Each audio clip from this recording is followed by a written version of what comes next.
¿Qué tal, familia? Muy buenas tardes. Mi nombre es Ricardo Cano y en un programa más de Indicador F, este día le hablaremos sobre el 15 de mayo, el Día del Maestro. Un tema muy interesante. De acuerdo a algunos indicadores, haremos entrevista a un catedrático de la Universidad Autónoma de Baja California, la UABC, y también catedrático de CETIS Universidad, acerca de la importancia que tiene el catedrático en el desarrollo o el docente, el maestro en el desarrollo integral de la familia. Asimismo, también hemos invitado a esta entrevista a la psicóloga Guadalupe Sánchez, quien nos hablará desde su profesión como terapeuta familiar, cómo el joven, el adolescente, el estudiante se va integrando y cómo el maestro debe ser también ese factor integral para el desarrollo de la familia. Primeramente les quiero mostrar unas estadísticas que nos darán pauta para este programa. De acuerdo a la Organización para la Cooperación y Desarrollo Económico, conocido en sus siglas como la OCDE, esta correspondencia que tiene con el Programa para la Evaluación Internacional de los Estudiantes, conocido como PISA, pues nos dice que el panorama no es alentador para nuestro país. México nuevamente queda reprobado en ciencias, matemáticas y lectura. Nos dice que solo el 1% de los estudiantes mexicanos evaluados alcanza el nivel óptimo que demanda un estándar internacional. También de acuerdo al informe TALIS de la OCDE, por ejemplo, en Singapur el 93% de los maestros participan en talleres y clases de formación cada año. Un 61% de ellos dedican parte de su tiempo libre para asistir a cursos en organizaciones y empresas externas al sistema educativo. Además que el 53% de los profesores que tienen una edad media entre los 35 y 40 años de edad participan a través de redes de colaboración profesional.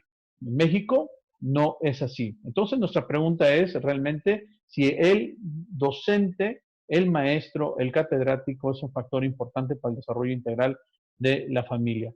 Los datos los obtengo de la OCDE de diciembre del 2019, obtenidos también de TALIS, esta encuesta internacional de enseñanza-aprendizaje de la OSD, que usted lo puede consultar en www.ocde, lo puede ver ahí. Por el otro lado, nos encontramos en esas estadísticas 4 factores también muy importantes y aquí lo vamos a abordar. La primera parte la abordamos con el catedrático David Pérez Solórzano, la segunda la vamos a abordar en el aspecto psicológico con la psicoterapeuta familiar Guadalupe Sánchez. En este caso, nos llama mucho la atención que este estudio nos dice de la OCDE que el 84% de los estudiantes en México se sienten satisfechos o muy satisfechos con su vida, y esto está por encima de la media de los países que forman parte de la OCDE. La media es de 7.3. Los mexicanos, nos encontramos, los estudiantes están por encima de esa media con un 84% que se sienten satisfechos. Sin embargo, encontramos la contraparte o la paradoja donde los alumnos no se identifican o no alcanzan a identificarse con las escuelas a las que pertenecen. Y también un 52% de los estudiantes en nuestro país alcanza el nivel de competencia básica en ciencias muy, muy por debajo de lo que es la media en México. Entonces, pues con estos resultados, le invitamos a que se quede con nosotros en Indicador F. Vamos a las entrevistas. Muy buenas tardes.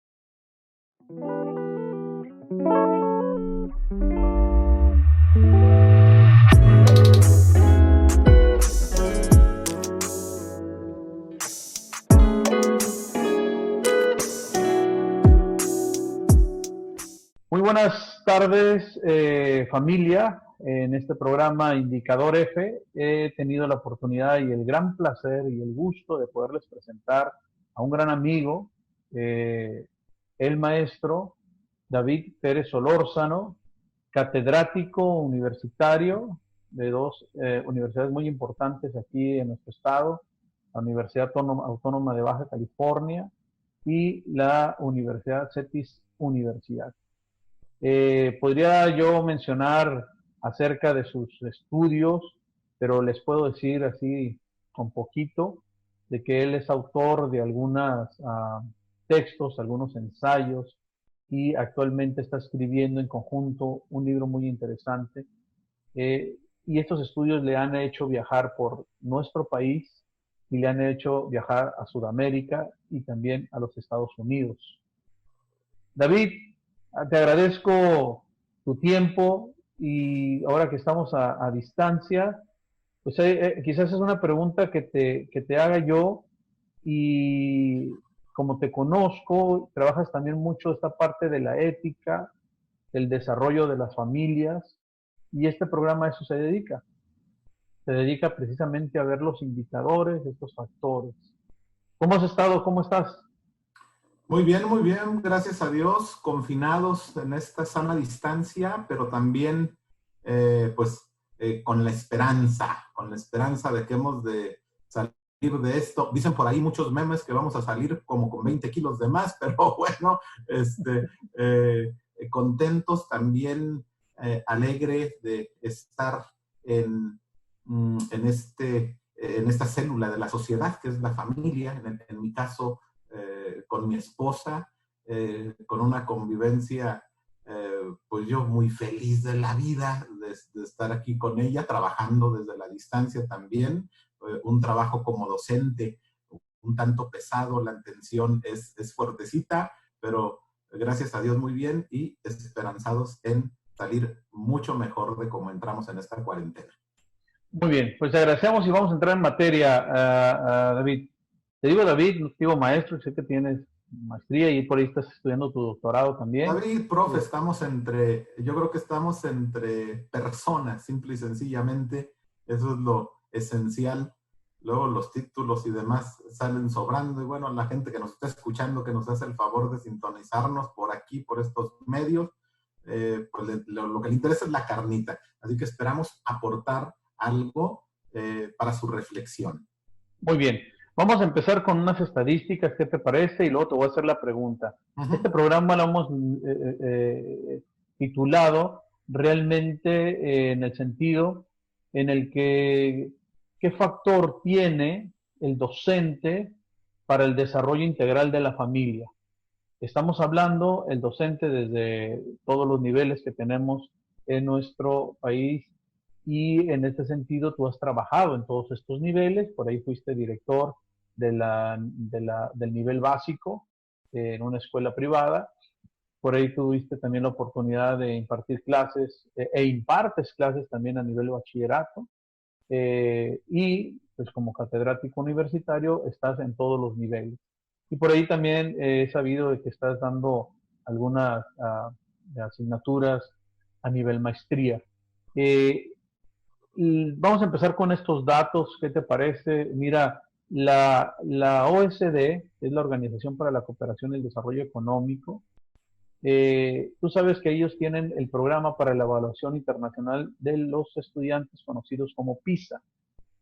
Bueno, en este sentido, México, como siempre, desgraciadamente, salimos reprobados en ciencias, matemáticas y lectura. El solo 1% de los estudiantes mexicanos evaluados alcanzan el nivel óptimo que demanda el estándar internacional. Y de acuerdo a estos estudios que lo hace TALIS de la OSD, Singapur, por ejemplo, el 93% de los maestros participan en talleres y clases de formación cada año y un 61% de ellos dedican parte de tiempo libre para asistir a cursos, a organizaciones, empresas externas al sistema educativo. O sea, que ellos se forman. Además que el 53% de los profesores que tienen una edad media entre 35 y 40 años participan en redes de colaboración profesional nacionales e internacionales. Estos datos los estoy yo obteniendo de la OSD del 6 de diciembre del 2019, obtenidos por con el informe TALIS.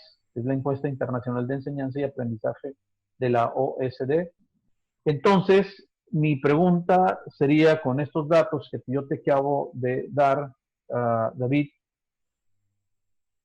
muy lamentables en cuanto a la formación de los docentes, mi primera pregunta sería, ¿el docente es un factor importante para el desarrollo de las familias? Número uno. Y dos, con estos datos que tenemos, ¿qué tanto entonces podemos medir el desarrollo de la familia? Bien, pues gracias, Ricardo. Mira, en la Organización para la Cooperación y el Desarrollo Económico a veces es criticada, y estos exámenes PISA que hace, o también evaluaciones externas como la prueba enlace, mucho más popular, ciertamente no nos dan resultados favorecedores. Y es más, yo me atrevo a decir que los resultados que obtenemos son maquillados porque estamos peor. ¿Por qué me atrevo a decir esto? Sí, sí, sí. Porque esas evaluaciones establecen la secrecía, es decir, tiene que ser secreto el resultado por centro educativo para que nos reflejen realmente la realidad nacional que se está viviendo. La realidad nacional que se está viviendo poco tiene que ver con el promedio general de estas pruebas. ¿Por qué? Porque sobre todo en el ámbito privado, también en el público, porque hay implicación de recursos financieros de acuerdo al resultado que se obtiene, pues de repente tenemos dos modalidades cuando se aplican estas pruebas objetivas que miden competencias, y eso hay que destacarlo también. No miden conocimiento conceptual solamente, sino también miden habilidades.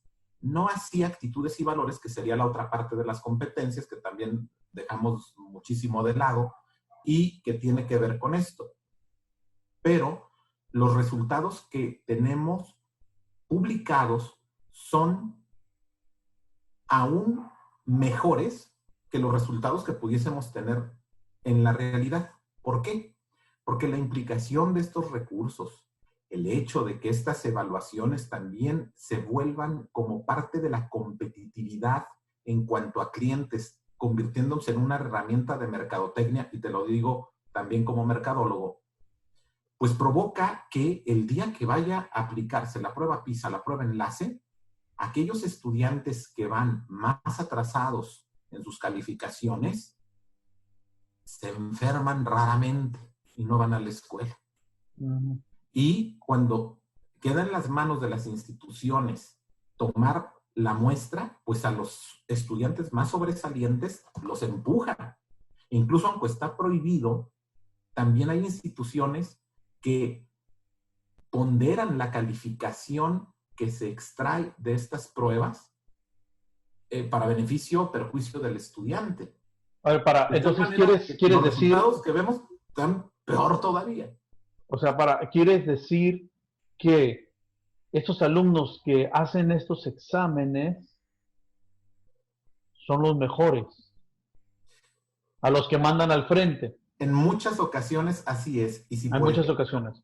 Y de estos supuestos mejores, entonces eso es lo que nos indica que estamos peor a las estadísticas que nos está indicando la OCDE. ¿Por qué? Porque la OCDE se alimenta de la información que le mandan los países. Uh-huh. Entonces el país va a mandar su mejor ¿qué te puedo decir? Su mejor información, aunque también la aplicación pues está al pendiente de la OCDE de ciertos rasgos, de ciertos porcentajes de equivocación en lo que les están mandando. Ahora, con estos datos, David, y vimos, por ejemplo, en el caso de Singapur y estos países donde los maestros se preparan de manera individual o de manera externa. Por ejemplo, en Singapur vimos el 93% de los maestros están en talleres. En nuestro país no es así. Entonces, con este tipo de preparación de los maestros, ese factor que es importante en nuestro país, ¿ayuda o perjudica para el desarrollo integral de la familia, de nuestras familias? ¿Qué tan Mira, perjudicial o qué tan beneficioso podría ser para la familia mexicana este asunto? Porque tú ya no lo pusiste más difícil, ¿eh? Yo estoy dando unos datos difíciles, pero tú lo has dicho, no, estamos peor. sí que estamos peor y eh, a mí no me gusta la generalización, ¿no? Por ejemplo, en estas cuestiones de tipo moral, yo ya me estoy peleando mucho, vamos, filosóficamente con Kant, con un imperativo categórico general. Y yo quisiera más bien irme a la casuística, es decir, analizar caso por caso. Pero uno de los indicadores, y en 3 ocasiones has mencionado a Singapur como un ejemplo a seguir en la preparación de los maestros y en el ámbito educativo, como antes poníamos a Finlandia. Pues cabe destacar la correlación que existe, porque de acuerdo a la estadística del Foro Económico Mundial 2019, bueno, el estudio de 2019 que se publica en 2020, el país más competitivo del mundo es Singapur. De tal manera que podemos nosotros concluir, pero de manera categórica, y hay una serie de estudios al respecto en las revistas arbitradas e indexadas en todo el mundo, de la correlación que existe entre la competitividad de los países y la calidad educativa. Eso es indiscutible. También es indiscutible cómo la Organización de las Naciones Unidas, que también tiene sus bemoles políticos e ideológicos, que no voy a ahorita entrar en ellos, pero bueno, démosles el beneficio de la duda en un momento, ha establecido la Agenda 2030 de los Objetivos del Desarrollo Sostenible, uno de los cuales es la educación, y se pone precisamente la educación como el instrumento fundamental para coadyuvar en la solución a los problemas de medio ambiente, de poca pobreza, de pocos ricos y muchos pobres. Cabe destacar que en los 4 meses, o sea, estamos hablando de una pandemia extraordinaria y se nos olvidan las pandemias ordinarias. Y una pandemia Exactamente. ordinaria es la pobreza. Y la Porque no ignorancia. es posible que en los 4 primeros meses de este año 2020 haya 3.700.000 muertos por hambre. Y Y no la es gente conocido, y no es tiene hambre porque conocido. no tiene educación, porque no tiene acceso a empleos de calidad. Porque una vez que tiene el empleo de calidad, tampoco tiene la oportunidad de crecimiento económico por no contar con las herramientas de competencias para la vida. Que esto no debe quedar solamente en el discurso educativo, sino hacerse una realidad. Las competencias tienen una transversalidad porque son para la vida, desde las que se desarrollan en preescolar hasta las que se desarrollan en la educación superior a nivel licenciatura, ingeniería, medicina, posgrados hasta llegar al doctorado. Para eso es. No es para ostentar papeles que muchas veces quedan vacíos. ¿Sí? Ahora, con este panorama, Luego, con este panorama que nos estás dando, ya nos estás respondiendo, que sí es un factor muy importante el maestro en cuanto a la educación para el desarrollo integral de las familias. Tenemos pobreza y una mala educación, entonces vamos a tener familias pues no adecuadamente, podríamos decir, funcionales para alguna sociedad por los resultados que nosotros tenemos. Sin embargo, mi pregunta va también un poco más profunda en el sentido, David, para ti, sin buscar culpables en este momento, tú eres maestro, yo soy también docente, tenemos nuestros métodos diferentes, conozco los tuyos y sé que eres un maestro que va más allá de los sistemas. Mi pregunta es, ¿el sistema educativo mexicano que tenemos perjudica también al docente para que el docente a su vez perjudique al alumno y el alumno se perjudique a sí mismo y perjudique a la sociedad en un sentido porcentaje mayor de maestros que no se preparan? Este efecto dominó viene desde un sistema educativo mexicano mal planteado. sí influye muchísimo, pero vuelvo otra vez a la casuística.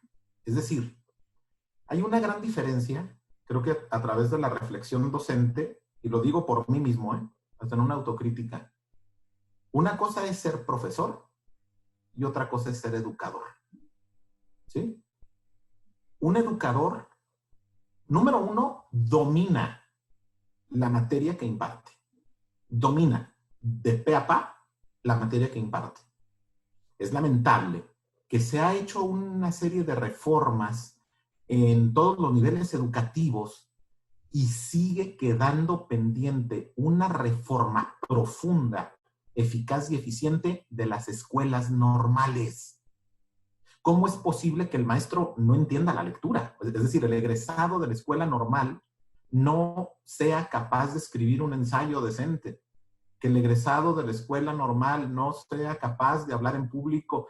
Insisto, en este momento generalizo, pero hay muchísimos buenos normalistas, muchísimas buenísimas escuelas normales. Es más, aquí en Baja California tenemos escuelas normales públicas y privadas que son ejemplo a nivel mundial, ¿eh? A nivel mundial. Pero se tiene que trabajar profundísimamente en el ser y quehacer del docente. Un alto porcentaje de los estudiantes de la escuela normal, y te lo digo porque fui maestro de escuelas normales durante 9 años aproximadamente, un gran porcentaje de los estudiantes que entran a la escuela normal no es por la vocación docente que se requiere.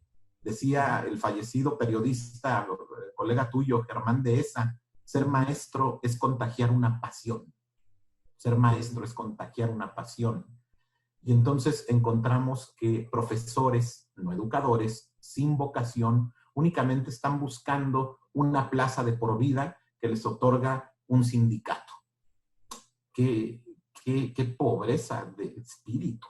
Qué pobreza Esto es lo que te decía. Esto es lo que estamos entonces volviendo ahorita en este primer corte. Vamos a hacer un corte. Esto es lo que yo te estaba diciendo. Entonces, estos maestros, la mayor parte de nuestros maestros en nuestro país, lo vamos a hablar claro, no han contagiado esa pasión realmente, sino que pues las situaciones que nos encontramos, el Estado, el sistema mexicano, las reformas que se hacen y que en este gobierno de hoy hemos dado vuelta, marcha atrás, porque se regresó otra vez y vuelve el asunto, entonces ese círculo vicioso se viene dando. Ahora, si nos encontramos a maestros que no han contagiado esa pasión por la vida moral, por las virtudes, por el conocimiento, por el descubrimiento de nuevas formas para una vida social mejor, pues entonces estamos perdidos. Vamos a quedarnos con esa y regresamos después de este brevísimo corte. No se vaya, usted está viendo Indicador F aquí con nuestro maestro David Omar Pérez Solórzano, abogado y catedrático de universidades. Muchas gracias. Regresamos, no se vaya, estamos todavía con usted.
Regresamos, está usted viendo Indicador F y el tema de hoy es el maestro. Como celebramos el Día del Maestro el 15 de mayo, pues nuestro tema es precisamente ver el maestro. Pero las preguntas es hablarlas claras, enfatizamos que gracias a los maestros que hacen más labor hoy en el confinamiento, están haciendo mucho más labor de trabajo, pero también es importante hacer un llamado y reflexionar el Día del Maestro también sobre nuestro actuar y sobre el actuar del Estado.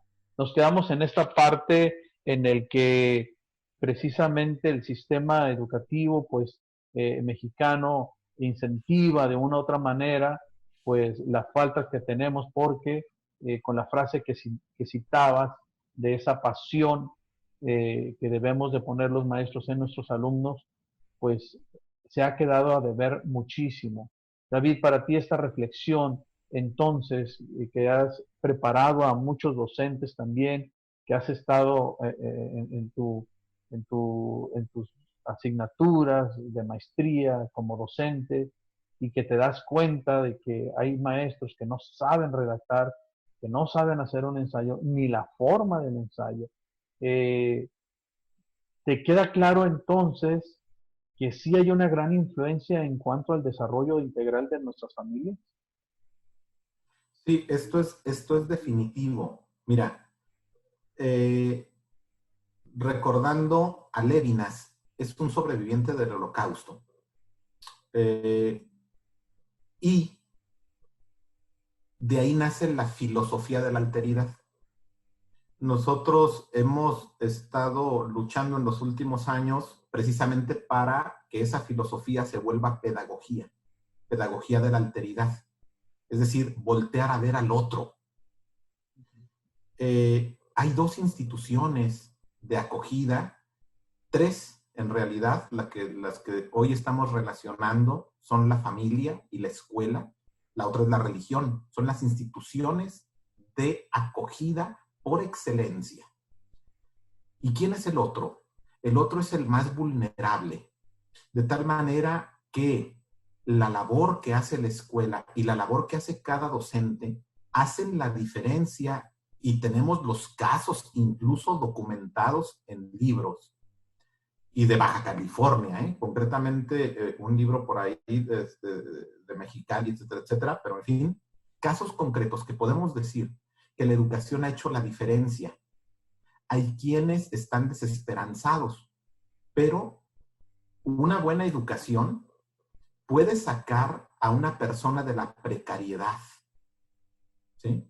Ahora, ¿la educación es una promesa global? Bueno, vamos a dejar de ser tan soñadores o utópicos, pero la educación es una promesa para casos individuales. La educación es esperanza.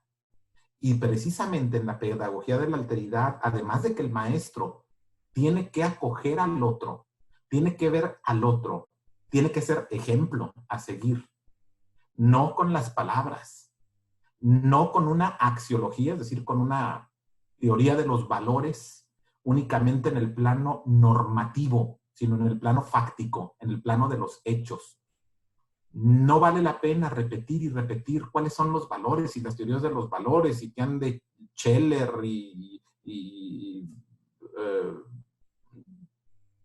de Sócrates y los autores por aquí y por allá, cuando en la vida cotidiana no se vive esto. Mira, me estoy acordando, Desde la moral, y la educación moral es una asignatura pendiente porque ahora, fíjate, en afán del desarrollo del pensamiento crítico, la forma de pensar tradicional, la ideología de familia, que ahorita en esta pandemia nos estamos echando un clavado a eso, con situaciones sumamente dolorosas, por ejemplo, como el hecho de no poder ir a hacer los funerales del familiar que ha fallecido. El sentido de familia creo que se tiene que profundizar. Yéndome con otro sobreviviente del Holocausto, como lo es Víctor Frank, en su libro El hombre en búsqueda de sentido, pues el sufrimiento nos dice, el sufrimiento sin sentido, pues nada más es dolor. El sufrimiento con sentido se vuelve un logro. De tal manera que el sufrimiento que nos está trayendo la situación que estamos viviendo en este momento, creo que a familias y a docentes nos tiene que hacer reflexionar, porque miren, de esta vamos a salir. ¿sí? Ya salió China, el lunes, martes abren las iglesias en Italia, se va a salir, quién sabe en cuánto tiempo, quién sabe de qué manera, pero tenemos que ser mejores, porque si no este sufrimiento no tiene sentido. Y Yo creo creo que que tanto el educador como la familia tienen que ir otra vez a romper con el relativismo moral, porque exactamente. en el afán de hacer un espíritu crítico, un pensamiento crítico, más bien se está adoctrinando, pero en el sentido contrario a las tradiciones, costumbres de la familia, que es lo que nos da solidez. Y Dice Bauman, permite, los invito a leer El amor líquido de Bauman. Nuestras relaciones son líquidas, no son sólidas. y Y la permíteme que te dé esta parte, lo que estás diciendo en el libro de Chesterton, intelectual inglés de principios del siglo pasado, en su ensayo El hombre común, decía, el Estado eleva al hombre en teoría, pero en la práctica lo condena. Entonces, es esta frase que ahorita comentabas, precisamente nos podemos decir, pues en teoría podemos decir que el maestro es un gran ejemplo, es la esperanza, o el estudio, el estudiante. Eso es la cuestión en teoría. Tú hablabas de que irnos a la praxis es lo mejor. Yo estaría de acuerdo, bueno, estoy de acuerdo con Chesterton en decir, el Estado en teoría eleva al ciudadano, pero en la práctica, pues lo condena. Entonces, desde este punto de vista, me gustaría que fuéramos concluyendo cuál es tu reflexión en cuanto al quehacer del docente. Sabemos muy bien que tenemos a docentes no muy bien capacitados, una reforma que se presentaba muy bien para la evaluación docente se ha echado para atrás. ¿Cuál es tu reflexión como docente y sobre estas nuevas reformas y todo este asunto que México parece que no va para adelante, se enfrasca más en conflictos, en plazas y no vemos, como tú decías, a la persona humana a la que tenemos que educar, a la que tenemos que salir adelante? Mira, y de hecho te voy a invitar porque el próximo mes de agosto cumplo 25 años de profe, así que voy a Felicidades. celebrar, ahí te digo dónde va a ser ahí la celebración, pero en estos Gracias. 25 años de profesor que me han tocado varias reformas educativas, yo creo que la más fuerte fue la de Cedillo, cuando cambiamos al modelo en competencias, y luego unas subreformas, y luego el nuevo modelo educativo con Henry Munster Peña Nieto, y luego con las adecuaciones que hace el actual presidente. Mira, cada vez me convenzo de algo. Independientemente de las reformas, lo que la familia debe buscar son escuelas bien fundamentadas con un modelo educativo firme, porque aunque vengan reformas y vayan reformas, las escuelas que tienen un modelo a seguir, un modelo educativo firme de tradición, y esto no nada más es parte del sistema público, perdón, del privado, sino que también hay escuelas públicas que de tradición han cuidado su modelo, su propio modelo educativo, y las ¿Cuál es reformas para ti el las perfil? van adecuando. ¿Cuál es para Entonces, ti el perfil de ese modelo? el perfil de ese modelo, número uno, tiene que estar basado en valores. Y no son los valores de quien se te pegue la gana, son los valores. Y pregunta por los valores. Cuando anden buscando la escuela para sus hijos, pregunten cuáles son los valores de la escuela y cómo los viven. Porque también se pueden echar un rollo y nos pide la Secretaría de Educación Pública para un REBOE, Sí, ¿no? Para un exactamente. registro de validez oficial nos pide que cuáles son los valores de la escuela y pues agarramos los primeros que se nos ocurrieron. No, la cosa es cómo se viven esos valores en realidad. Bien. Y preguntar cómo los vive el maestro, cómo los vive la familia, cómo los viven los directores. Si no te saben contestar eso, ahí no hay un cimiento firme por dónde entrarle. ¿Sale?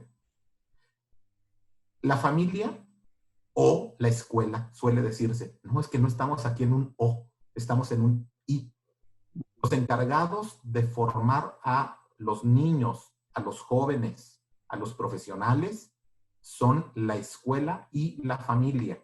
Entonces, imaginen ustedes un río con peces. Esos peces son los maestros y son los miembros de la familia.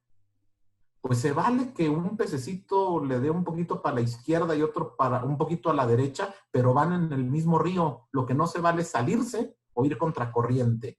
Y hoy por hoy, el adoctrinamiento que provoca la desunión social y que nos está enfrascando más en un mundo líquido, no sólido, y también, como dice Hirschbeck, de riesgo, de riesgo, de riesgo en las instituciones, de riesgo en los países, de riesgo ambiental y especialmente de riesgo en la dignidad humana.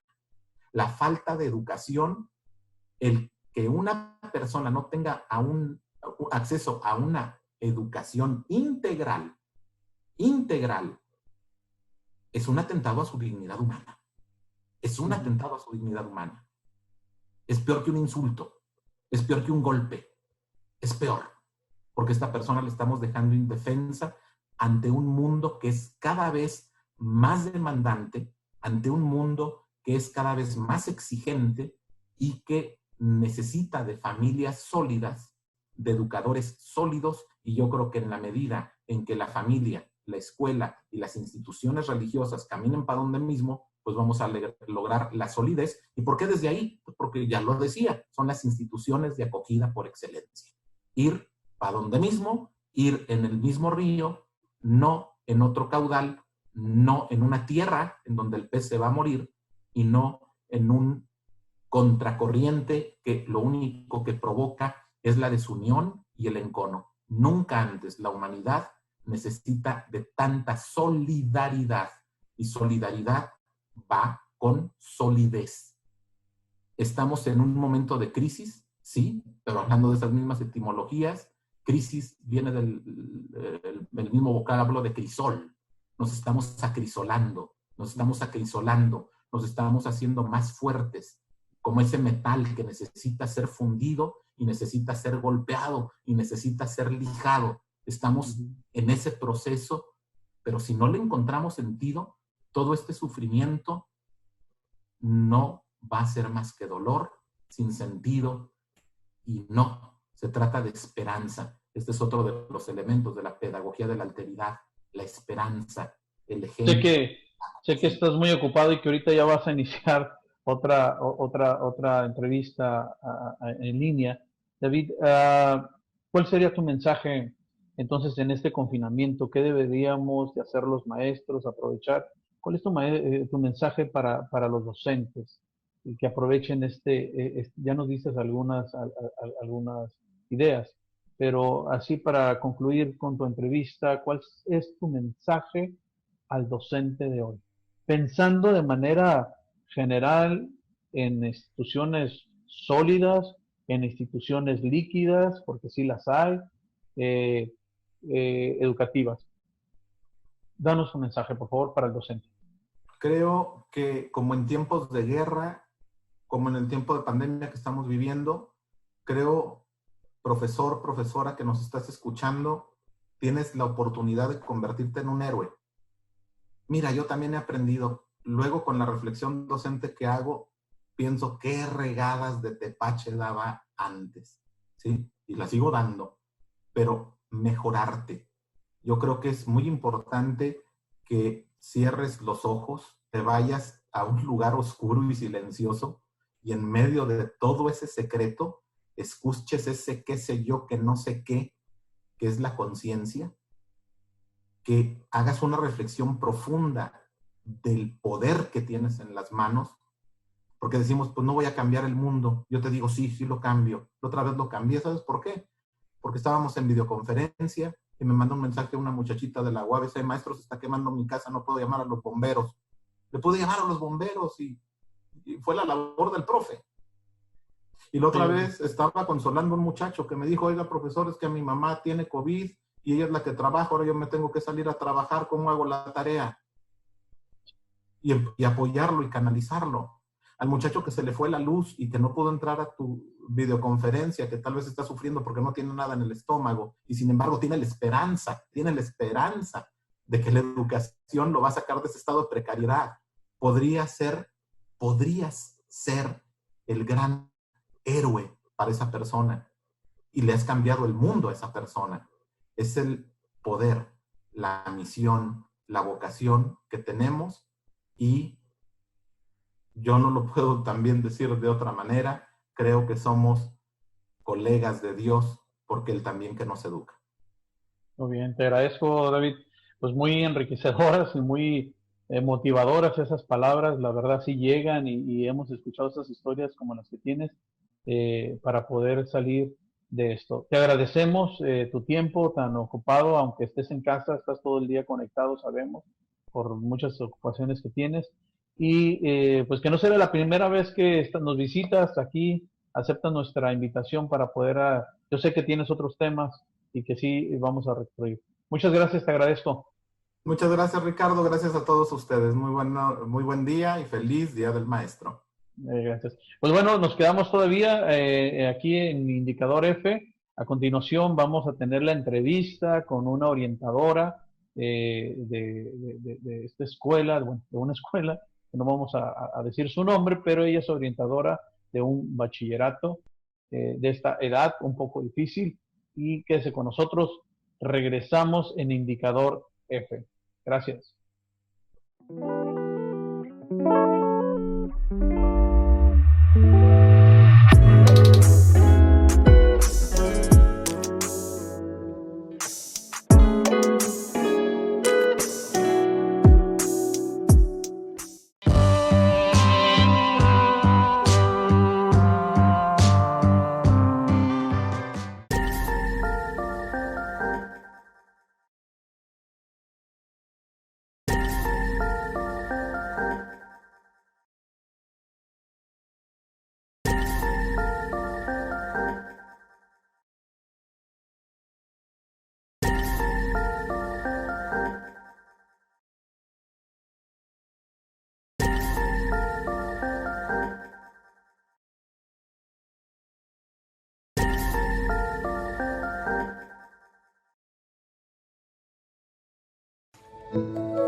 Bueno, regresamos a Indicador F y como le había comentado en el corte anterior, está con nosotros la psicóloga y maestra Guadalupe Sánchez. Bienvenida, psicóloga, ¿cómo ha estado? Muchas gracias. Bueno, pues mire aquí, resguardándonos, ¿verdad? En esta contingencia sanitaria. Buenas tardes a Buenas todos. tardes. La psicóloga es actualmente terapeuta familiar y nos interesa muchísimo conocer su opinión acerca del tema, el factor docente, el factor maestro, cómo desarrollo integral de la familia, ese es el tema. Ella actualmente trabaja también como docente en universidades, en CETIS Universidad también, con un programa con alumnos ya de los últimos semestres que prestan atención psicológica familiar a la comunidad que lo necesita. Y bueno, con 15 años de experiencia, yo creo que nos va a hablar muchísimo acerca de lo que nos preocupa el día de hoy. La pregunta es la siguiente: ¿el factor docente eh, es un factor importante para el desarrollo de la familia? Y quisiera yo empezar con estas estadísticas que se me hacen muy interesantes, que quisiera yo pues abordarle y preguntarle acerca de esto, porque eh, la OSD, nos indica precisamente en el 2015 que el alto nivel de motivación de los alumnos de edades de entre los 15 años, pues está por encima del promedio de los países que forman parte de este organismo internacional. El promedio viene siendo de 7.4. Los alumnos en nuestro país se sienten muy motivados y satisfechos con la vida que llevan y marcan 8.3. Casi podríamos decir que un punto más arriba de lo que es el promedio. Sin embargo, nos damos cuenta que están por debajo en la cuestión, tanto en el 2015 los resultados de esta encuesta y en el 2018, que es la más actual, están por debajo en el nivel de motivación, que no se identifican con su institución. Ahora, también nos damos cuenta que los niveles que estudia ciencias, matemáticas y español somos los niveles más bajos de aprovechamiento en nuestro país. ¿Cómo interpreta usted con la primera pregunta el factor docente como desarrollo, como un factor importante para el desarrollo integral de la familia y estos datos tan contrastantes que vemos actualmente?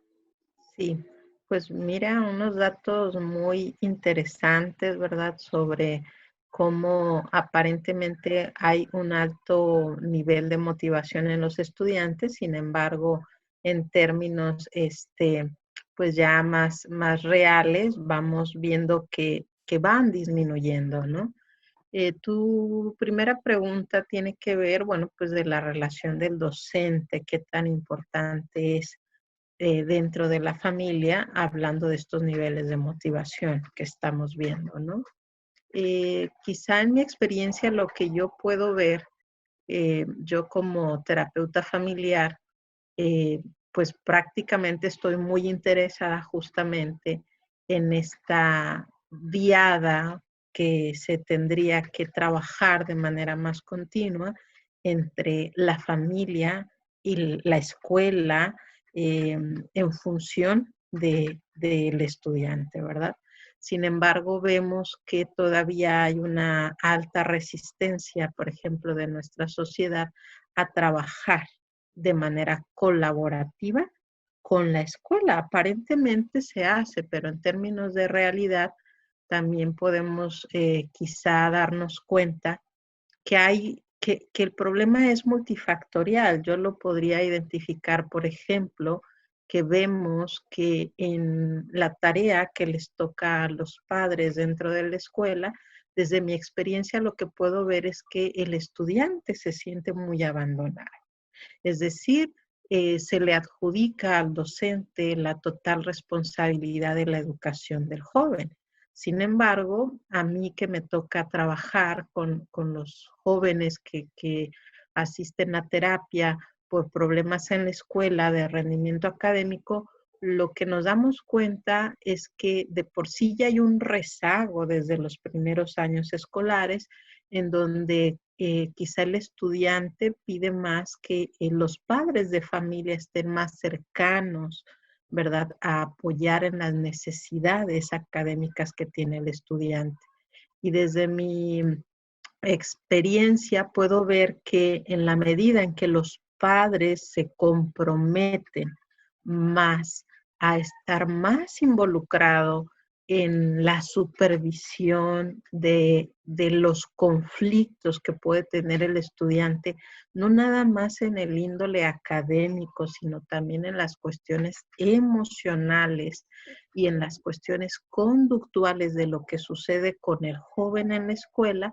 Entonces, en ese momento empezamos a ver que los padres que están más involucrados en ese trabajo colaborativo desde casa con el estudiante, podemos ver que indudablemente va a incrementar su promedio, ¿sí? Que se va a ver reflejado en calificaciones.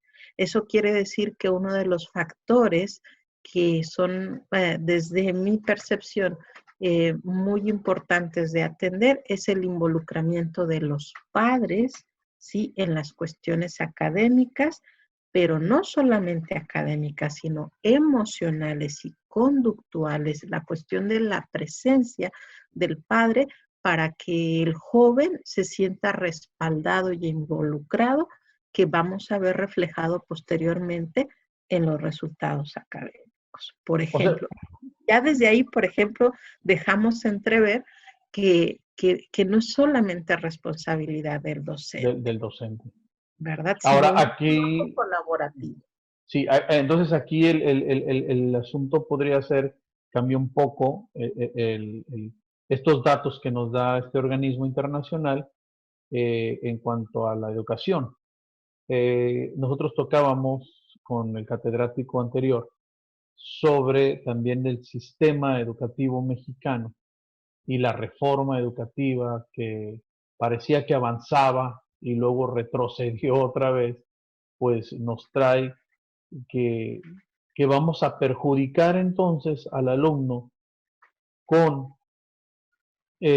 unos docentes que no se capacitan, en su mayoría, no todos, conocemos muy buenos docentes, Ujú. eso no nos queda duda, pero en su mayoría no se capacitan, no buscan otra parte, sino que buscan la plaza, buscan el estar en el sindicato, buscan estar colados mejor en esa forma de la seguridad económica para ellos, o sea, buscan el provecho, no se capacitan, pero por el otro lado también entonces vemos una falta de compromiso de algunos padres de la familia. Sí, ¿Cuál es este factor? recordemos, Entonces, por eso los jóvenes dicen, yo me siento motivado para sí, para terminar una carrera. O sea, está el motor desde que están chicos hasta la edad de los 15 años, pero llegamos como que la penitas o no se cumplieron los sueños. sí, yo creo que también estaba hablando hace rato de una diada, ¿no? De una alianza que tendría que ayudar a fortalecer que el estudiante siguiera avanzando y mejorara su compromiso académico, ¿no? Yo te digo, bueno, pues desde mi experiencia es multifactorial porque es verdad, no solamente las cuestiones que pasan en la escuela van a reflejar el interés del estudiante, ¿verdad? Por ejemplo, dentro de las quejas más comunes que escucho yo de un joven que tiene problemas en la escuela, tiene que ver un poco con lo que estás diciendo, o un mucho. Pero yo no suelo como hablar de una manera lineal para entender un problema, sino de una manera circular para comprender cómo podemos fortalecer los recursos y el trabajo colaborativo en función del estudiante, ¿no? Y dentro de las quejas más comunes de los jóvenes suelen ser efectivamente que se sienten desmotivados porque algunos docentes son muy rígidos, las clases son muy aburridas, sienten que no están aprendiendo. También tenemos que reconocer, por ejemplo, que las nuevas tecnologías, digamos, es una herramienta que prácticamente en nuestro país no estamos actualizados y que al final de cuentas eso generaría eh, un poder, un interés en el joven que al no hacer uso de estas herramientas académicas en la escuela podrían dejar entrever también la desmotivación. Ahora, digo que es multifactorial porque sí, es verdad, en la escuela vemos que los maestros están saturados, están cansados, están desgastados, pueden como exigírsele demasiadas necesidades que a veces el tiempo no termina de ser suficiente para realizar todas las actividades. Aquí podríamos decir, psicóloga, perdón que la interrumpa, no quisiera hablar de víctimas, pero al fin de cuentas el alumno es el catalizador entonces, ¿no? Ujú. De todo esto. O Así, sea, así es, el que catalizador de un sistema educativo que no nos da para mucho. El catalizador de otro factor que podría ser el maestro rígido, el maestro que exige, que el maestro que no ha entrado muy bien todavía a un modelo de que pues tiene que dejar el alumno que aprenda, pero también el catalizador de aquel padre o aquella madre que no se compromete con el hijo, el catalizador de una sociedad que vamos creciendo con violencia, el catalizador de medios de comunicación que también tenemos con música, con redes sociales, porque no debemos otra tener, o sea, no le damos otra oportunidad.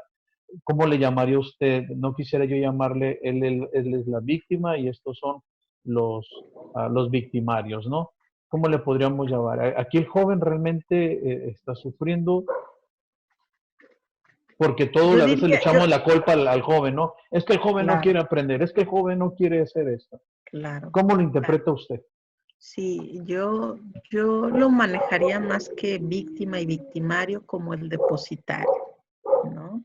Es en donde se deposita, ¿verdad? Todo este conjunto, por eso yo no hablo de problemas lineales, sino sistémicos, ¿no?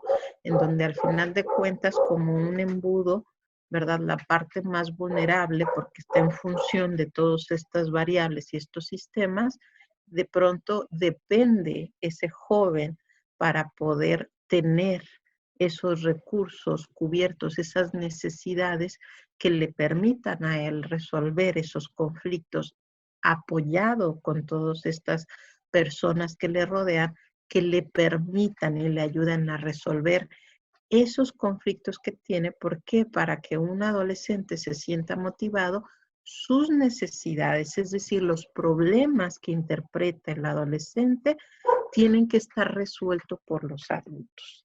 Una vez resueltos en acompañamiento por sus padres, por los maestros, por los tutores, por los psicólogos, entonces el adolescente siente que sus necesidades se están cubriendo y se siente más motivado, se siente con más esperanza de poder lograr lo que quiere en acompañamiento. De otra manera se va a sentir solo, desmotivado, porque si podemos agregar otro factor, el otro factor sería el adolescente mismo, es decir, su Sí, personalidad, el momento de la edad. la etapa en la que vive, que O es sea, un momento de cambios, de confusión, de asimilación entre no ser un niño, pero tampoco ser un adulto. Si le agregamos esta etapa en uy, donde la meta que tiene que cumplir es conocerse más, eh, desafiar, tratar de entender todo lo que le rodea, tratar de entender a todo lo que las personas que le exigen que dé resultados, pero muchas veces le exigen pero no le acompañan, entonces la frustración incrementa y esto puede generar desmotivación. y se nos atora el joven entonces en esa etapa.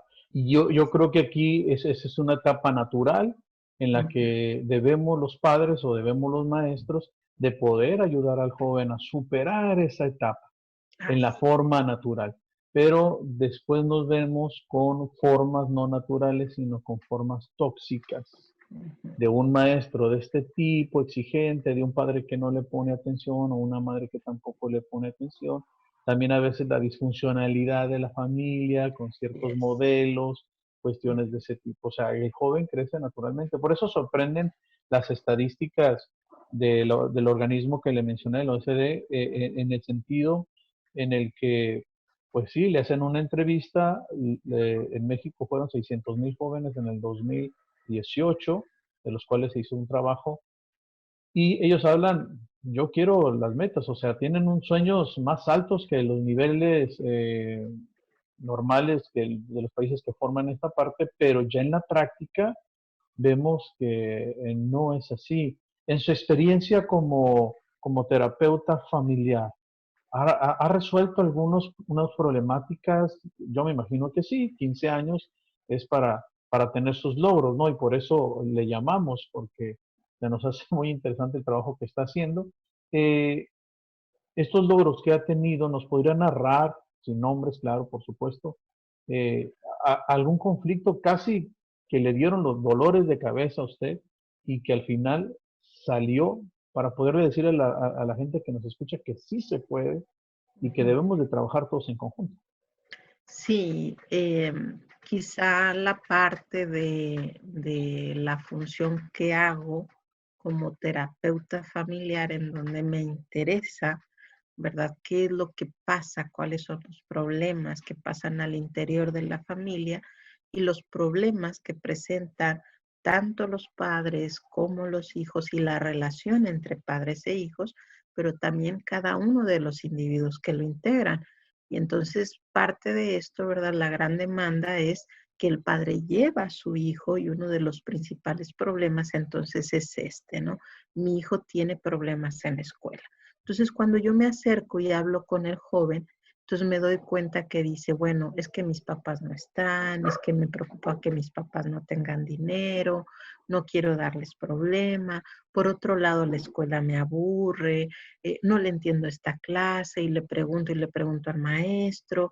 Entonces, estoy viendo todos estos factores que rodean a este joven lo estoy escuchando y estoy identificando con quién, con la relación que tiene él como conflicto con quién la tiene, ¿no? Con la escuela, con el sistema y demás. Entonces, lo que a mí me ha funcionado es que tener estos convenios de trabajo terapéutico con las escuelas me permite acercarme por ejemplo, a orientadores, a los docentes, a los padres de familia y poder ayudarle al joven a identificar que si tiene algún conflicto con una materia, con la motivación, con algo que no comprende, el que pueda él tener la capacidad para interpretar el problema y ver de qué manera él puede ayudar a resolverlo, pero también acercándome hacia los otros miembros de esta problemática que le permitan a él o ser yo la intermediaria, que me permita ser ese puente de comunicación encontrando soluciones Claro. para los problemas del joven. Cuando el joven entiende que no se trata de que lo pase, no se trata de que le tengan lástima, sino se trata de que lo escuchen y se trata de que él comprenda cuál es su papel, pero que el docente y el padre y los que están a su lado también se encarguen, se comprometan de darle respuesta a las necesidades realistas de ese joven. En ese momento, cuando todos colaboramos y él asume su responsabilidad en casa y en la escuela, en ese momento esa manera de comunicarnos con claridad le ayuda a él a resolver problemas, a comunicar sus problemáticas, a saber cómo ser escuchado y a que se resuelvan sus problemas. Es que yo entiendo que esa es la parte en la que ayudamos a cruzar el río a los jóvenes. Así es. Ese río de vulnerabilidad que están viviendo por su etapa, como usted nos platica, ese padre que lleva al niño y que le dice, aquí se lo dejo, tiene muchos problemas en la escuela, a ver, espérame, hay que ver que realmente que el niño saque. Y el que debe de ir con usted a lo mejor es el padre de familia, o el maestro, para que le diga a usted, mire, es que usted tiene que ayudar a este joven a superar una etapa que para él es natural.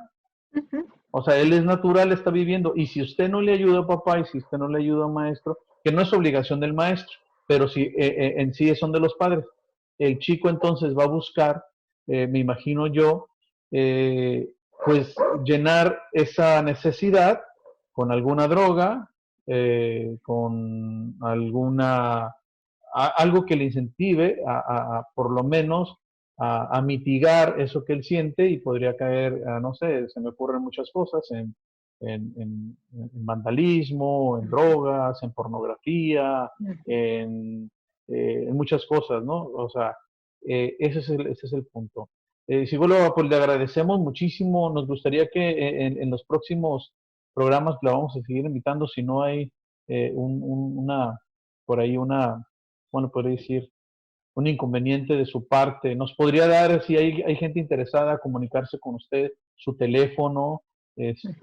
Adelante, aproveche. Con gusto, a lo mejor aquí lo vamos a poner como terapeuta familiar. Nos gustaría que nos diera sus datos para que la gente que quisiera contactarla, pues estuviera ya Claro, hablándole. claro. Ujú.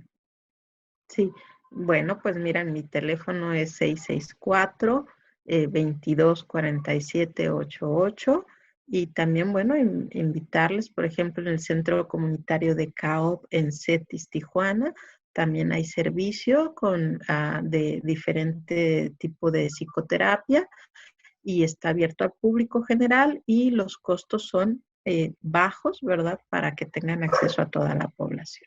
Esto pues ya regresando cuando se levante la contingencia, me imagino, en septiembre, Así octubre, es. yo creo. Así es, regresamos en cuanto nos den luz verde y estemos lo más seguro que podamos, ahí los esperamos.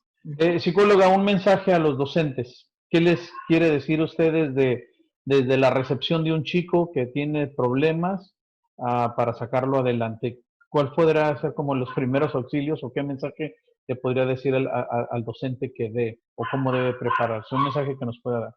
Sí, algo que a mí quizá me gustaría, pues antes que nada agradecer a los docentes, ¿verdad? Por este compromiso, porque ahorita que comentaban acerca de esta parte de, bueno, no es responsabilidad del docente. Yo creo que al final de cuentas como profesionales y como adultos en relación con ese joven siempre va a ser nuestra responsabilidad.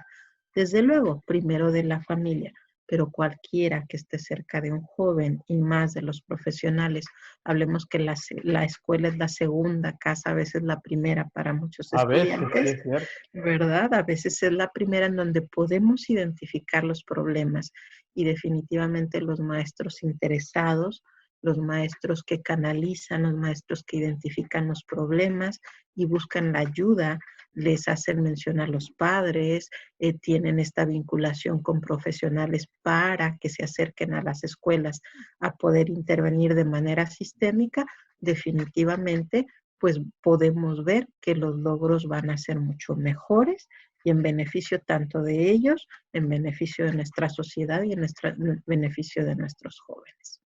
Muy bien, pues le agradecemos nuevamente. Ya escuchó nuestro público aquí en general, pues la psicóloga Guadalupe Sánchez ahí ha dado sus teléfonos, pues si quieren contactarse con ella, pues adelante. Muchas gracias, bonita tarde y la verdad muy enriquecedor su plática, sus respuestas. Creo que nos queda ya el panorama más amplio y aunque más complejo, más complejo porque, pero yo me quedo con la parte esta de que los jóvenes viven su etapa natural y creo que los adultos, padres, maestros y los que los rodeamos debemos de ayudarles a superar esa parte, como quien dice, a cruzar ese río caudaloso, ¿no? Que ellos Así viven. es. Y si no les ayudamos, pues ese río se los lleva y los perdemos en cualquier momento. Muy Muchas bonita gracias. tarde, gracias. Gracias, buen día a todos. Buenos días. Entonces nos quedamos, gracias a ustedes que nos escucharon el día de hoy. Nos despedimos con la psicóloga aquí Guadalupe Sánchez. Gracias a los que nos han escuchado el día de hoy. Hasta pronto. Gracias por todo.